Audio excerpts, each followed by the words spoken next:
Good day dear students. मैं doctor Maina Nirvan राजनीति विज्ञान द्वितीय वर्ष की क्लास में आपका स्वागत करती हूँ।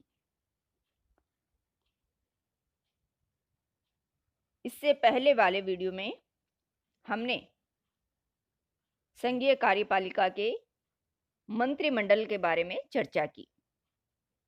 मंत्रिमंडल का गठन कैसे होता है, मंत्रिमंडल में कौन कौन से मंत्री होते हैं, मंत्री परिषद और मंत्रिमंडल में क्या अंतर होता है। आज हम बात करेंगे मंत्रिमंडल की शक्तियों के संदर्भ में। हमने देखा कि मंत्रिमंडल एक परामर्शदात्री संस्था है जो प्रधानमंत्री को और अंतिम रूप से मंत्रिपरिषद के रूप में राष्ट्रपति को प्रशासनिक कार्यों के संबंध में सहायता और मंत्रणा देती है। जैसे कि हमने बात की कि भारतीय संविधान में कहीं भी मंत्रिमंडल शब्द का प्रयोग नहीं किया गया है, बल्कि इसके स्थान पर मंत्रिपरिषद शब्द का प्रयोग हुआ है। और मंत्रिमंडल मंत्रिपरिषद से ही बनी हुई एक छोटी संस्था है जो कि आवश्यक नीति निर्धारण में महत्वपूर्ण भूमिका का निर्वहन करता है। हम कह सकते हैं कि व्यवहार में मंत्रिमंडल सर्वोच्च शासन सत्ताधारी निकाय है जो लोकसभा का समर्थन प्राप्त करके राष्ट्र की नीति का निर्देशन करता है। मंत्रिमंडल संसदीय शासन व्यवस्था के अनुरूप संपूर्ण प्रशासनिक व्यवस्था का केंद्र बिंदु होता है और इसके द्वारा सभी राजनीतिक और प्रशासनिक कार्यों का संपादन किया जाता है। तो अभी हम बात करेंगे मंत्रिमंडल के कार्यों के संबंध में, उसकी शक्तियों के संदर्भ में। मंत्रिमंडल की सबसे महत्वपूर्ण शक्ति है नीति निर्धारण संबंधी कार्य का संपादन करना। मंत्रिमंडल एक विचारशील और नीति निर्धारक संस्था है। इसी के द्वारा राष्ट्रीय और अंतर्राष्ट्रीय समस्याओं पर विचार विमर्श किया जाता है और शासन संबंधी नीतियों का निर्धारण किया जाता है। यह वह यंत्र है जो विधायिका और कार्यपालिका को आपस में जोड़ता है। संसद के प्रत्येक अधिवेशन के प्रारंभ में मंत्रिमंडल व्यवस्थापन संबंधी कार्यक्रम का निर्धारण करता है, कार्यक्रम तैयार करता है। उसी की ओर से सरकारी विधेयक संसद में प्रस्तुत किए जाते हैं। कानून निर्माण का कार्य मंत्रिमंडल की इच्छा अनुसार ही होता है और प्रशासनिक नियमों का निर्धारण भी मंत्रिमंडल ही करता है। ब्रिटिश मंत्रिमंडल के संबंध में यह प्रसिद्ध है कि मंत्रिमंडल के लोग नीति निर्धारित करते हैं, विनिश्चित करते हैं और प्रत्येक ऐसे आवश्यक विषय पर विधेयक के प्रारूप तैयार करते हैं जिनको वे विधि के रूप में पारित करना चाहते हैं और इसके बाद संसद को आज्ञा देते हैं कि वह उनकी नीतियों एवं विनिश्चयों पर विचार करे और आवश्यक मतदान करे तथा उन्हें स्वीकृत करे। यह कथन ब्रिटिश मंत्रिमंडल के लिए कहा गया है, लेकिन भारतीय शासन व्यवस्था भी ब्रिटिश पद्धति के अनुरूप होने के कारण भारतीय मंत्रिमंडल पर भी यह पूरी तरह लागू होता है। मंत्रिमंडल की दूसरी महत्वपूर्ण शक्ति है प्रशासन संबंधी कार्यों के संबंध में। प्रशासन संबंधी संपूर्ण कार्य के संपादन में मंत्रिमंडल का महत्वपूर्ण स्थान होता है। मंत्रिमंडल ही वास्तविक कार्यपालिका है, इसलिए प्रशासनिक कार्यों का संचालन करना मंत्रिमंडल का ही कार्य है। मंत्रिमंडल के द्वारा ही यह देखा जाता है कि देश का शासन सुचारू रूप से चल रहा है अथवा नहीं।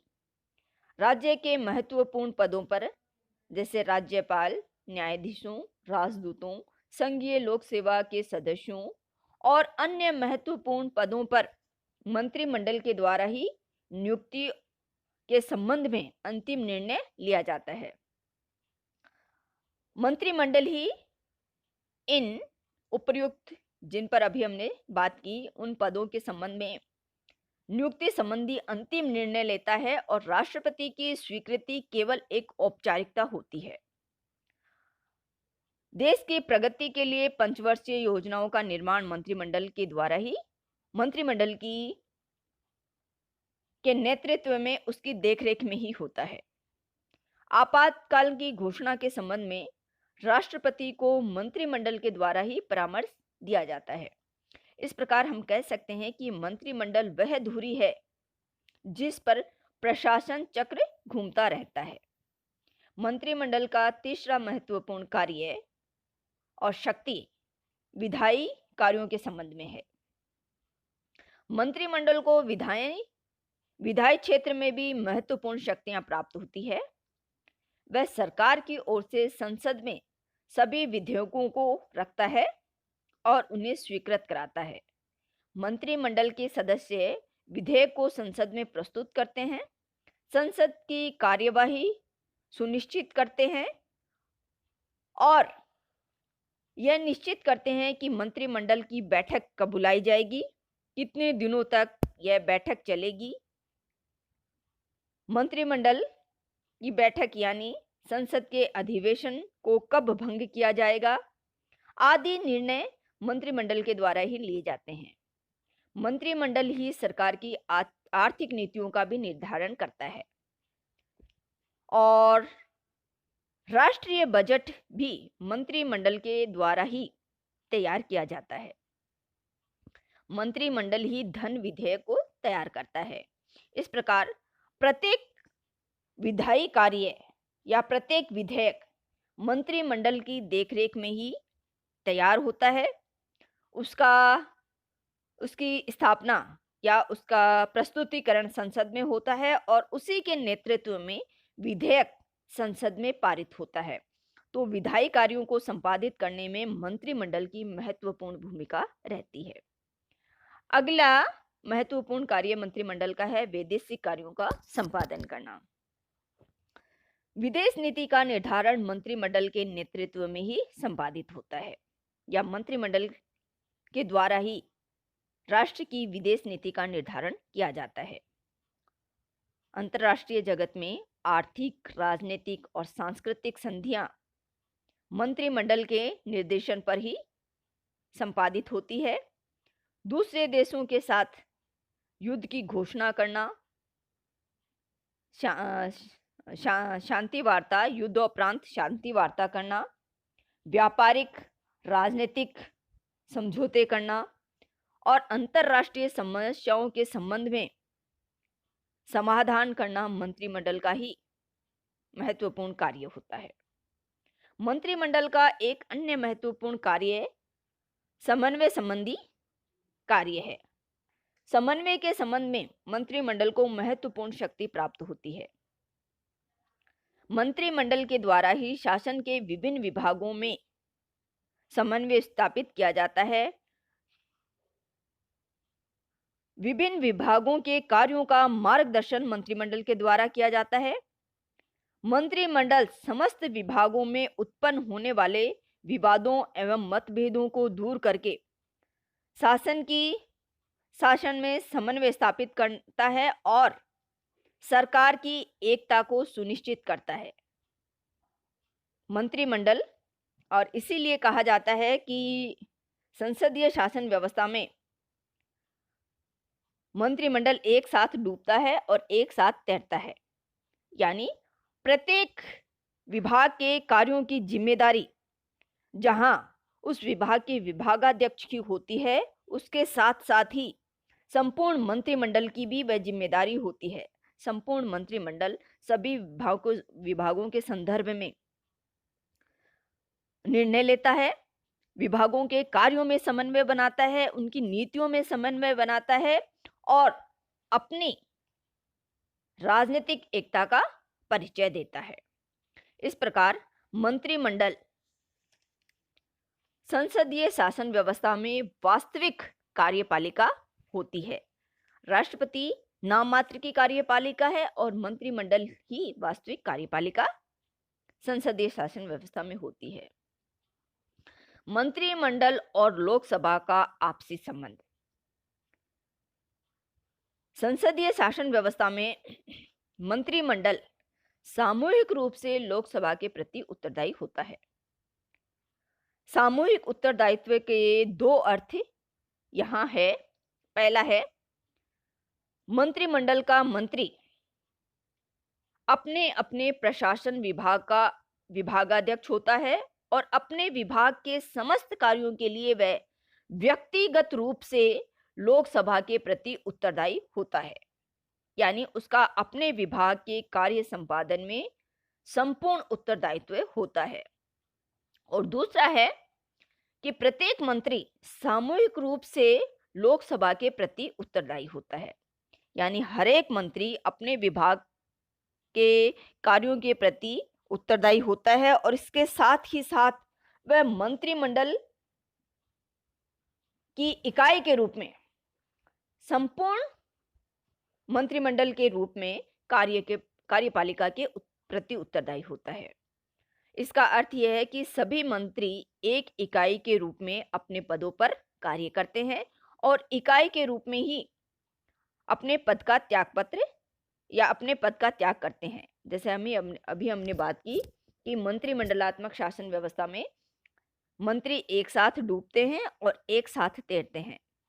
अगर किसी भी विभाग के प्रति लोकसभा में असंतोष पैदा हो जाता है तो संपूर्ण मंत्रिमंडल खतरे में पड़ जाता है। अतः अपने विभाग के साथ साथ सामूहिक रूप से भी मंत्रिमंडल के सदस्य लोकसभा के प्रति उत्तरदायी होते हैं। राज्यसभा के सदस्य भी मंत्री होते हैं और अपने कार्यों के प्रति उत्तरदायी होते हैं। फिर भी मंत्रिपरिषद तभी तक अपने पद पर बनी रहती है जब तक लोकसभा में उसका विश्वास बना रहता है। जिस दिन लोकसभा का विश्वास मंत्रिमंडल या मंत्रिपरिषद से खत्म हो जाता है, मंत्रिपरिषद से उठ जाता है, संपूर्ण मंत्रिपरिषद को यानी सरकार को त्यागपत्र देना पड़ता है। संसद के पास मंत्रिमंडल पर नियंत्रण रखने के अनेक औजार या अनेक हथियार हैं। जैसे कि अविश्वास प्रस्ताव पास करके संसद मंत्रिमंडल पर नियंत्रण रखती है। प्रश्न पूछकर संसद मंत्रिमंडल पर नियंत्रण रखती है। निंदा प्रस्ताव के द्वारा भी संसद मंत्रिमंडल की नीतियों की आलोचना करती है और बजट में कटौती करके भी मंत्रिमंडल पर नियंत्रण संसद के द्वारा स्थापित किया जाता है। इस प्रकार संसदीय शासन व्यवस्था में लोकसभा और मंत्रिमंडल में घनिष्ठ संबंध होता है। सरकार यानी मंत्रिमंडल लोकसभा के प्रति उत्तरदायी होता है और लोकसभा के प्रति उत्तरदायी होने का तात्पर्य है कि वह संसद के प्रति उत्तरदायी होता है। नेक्स्ट है मंत्रिमंडल की समितियां।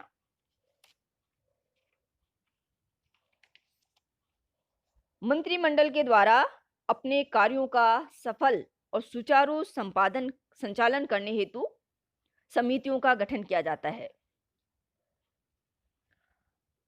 समितियां किसी भी इकाई की संगठनात्मक क्षमता को बढ़ाने का महत्वपूर्ण साधन होती है। न केवल ब्रिटेन में बल्कि भारत के मंत्रिमंडल में भी समितियों का महत्वपूर्ण स्थान है। मंत्रिमंडल अपना अधिकांश कार्य समितियों के द्वारा ही संपादित करता है और समितियों के निर्णय संबंधित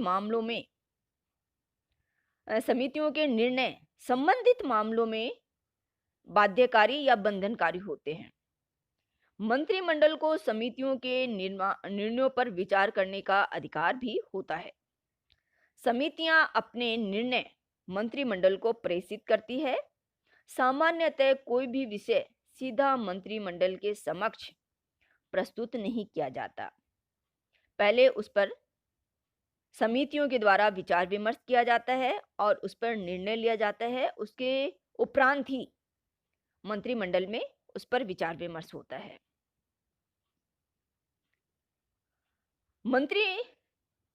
समितियां मंत्रिमंडल को प्रभावपूर्ण समन्वय और शीघ्र निर्णय लेने में सहयोग देती है और मंत्रिमंडल के कार्यभार को कम करती है, जिसके कारण मंत्रिमंडल को अधिक महत्वपूर्ण मामलों में पूरा ध्यान देने का अवसर मिल जाता है। समितियां सामूहिक उत्तरदायित्व के सिद्धांत को भी संरक्षण प्रदान करती है। जो मंत्रिमंडल पद्धति की आवश्यकता मंत्रिमंडलीय शासन व्यवस्था की महत्वपूर्ण आवश्यकता होती है। जो मंत्री मंत्रिमंडल के सदस्य नहीं बन पाते और मंत्रिपरिषद के सदस्य होते हैं, उन्हें एक या दो समितियों में सदस्यता प्रदान करके मंत्रिमंडल के निर्णयों से या प्रशासनिक और राजनीतिक निर्णयों के साथ जोड़ा जाता है, ताकि संपूर्ण मंत्रिपरिषद में एकता और अनुशासन बना रहे।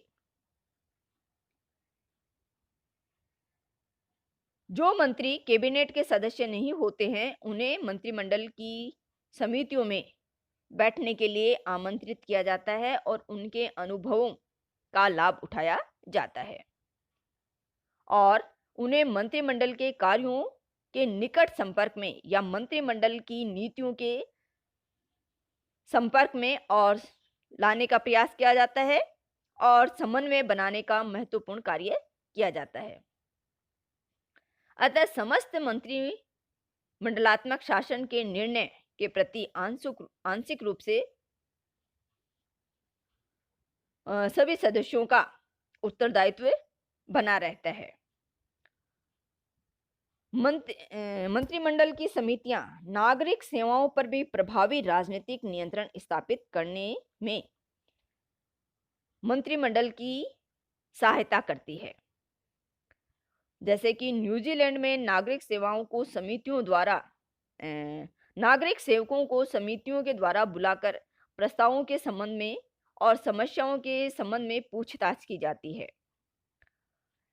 इस प्रक्रिया के माध्यम से राजनीतिज्ञों और नागरिक सेवकों के मध्य घनिष्ठ संपर्क बना रहता है और समस्याओं के निदान में भी महत्वपूर्ण सहायता प्राप्त होती है। समितियां मंत्रियों पर सामूहिक नियंत्रण स्थापित करती है और प्रधानमंत्री पर भी एक तरह से नियंत्रण स्थापित करती है, उसकी भी सीमा को निर्धारित करती है। भारत में सामान्यतः यही स्थिति है, जहां मंत्रिमंडल समन्वय का सर्वोच्च अंग होता है। मंत्रिमंडलीय समितियां प्रायः दो प्रकार की होती हैं, अस्थायी मंत्रिमंडलीय समिति और स्थायी मंत्रिमंडलीय समिति। अस्थायी समितियों की नियुक्ति प्रधानमंत्री या मंत्रिमंडल द्वारा किसी निश्चित उद्देश्य की पूर्ति हेतु की जाती है और जब वह मनोरथ पूरा हो जाता है, तब वह समिति समाप्त हो जाती है। मंत्रिमंडल की स्थायी समितियां ज्यादा महत्वपूर्ण और व्यापक क्षमता वाली होती है और यह निश्चितकालीन होती है, यानी जब तक मंत्रिमंडल बना रहता है तब तक ये समितियां भी बनी रहती हैं। स्थायी समितियों को केवल मंत्रिमंडल अथवा प्रधानमंत्री के निर्णयों के आधार पर ही समाप्त किया जा सकता है, अन्यथा वे निरंतर चलती रहती है। समितियों की अध्यक्षता कैबिनेट के महत्वपूर्ण सदस्यों के द्वारा की जाती है, जो कि किसी न किसी विभाग के प्रति उत्तरदायी होते हैं, यानी किसी न किसी विभाग के विभागाध्यक्ष होते हैं। कई बार ऐसे व्यक्तियों को भी मंत्रिमंडल समिति में सदस्य बना दिया जाता है, जो कि मंत्रिमंडल के सदस्य या किसी विभाग के अध्यक्ष नहीं होते, किंतु राजनीतिक समन्वय और सामूहिक उत्तरदायित्व तथा उस व्यक्ति की विशेषज्ञता का लाभ लेने हेतु उसे मंत्रिमंडल की समितियों का सदस्य बनाया जाता है। मंत्रिमंडल की भारत में प्रधानमंत्री के द्वारा समितियों के बैठकों की अध्यक्षता की जाती है और मंत्रिमंडल के सदस्य ही सामान्यतः समितियों के सदस्य होते हैं।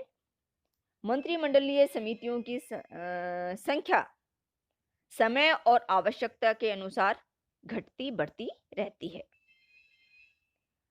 तो ये हुआ हमारा मंत्रिमंडल के कार्य, उसकी शक्तियां और लोकसभा और मंत्रिमंडल का आपसी संबंध और मंत्रिमंडलीय समितियों की आवश्यकता और उनके कार्यों का संपादन। धन्यवाद।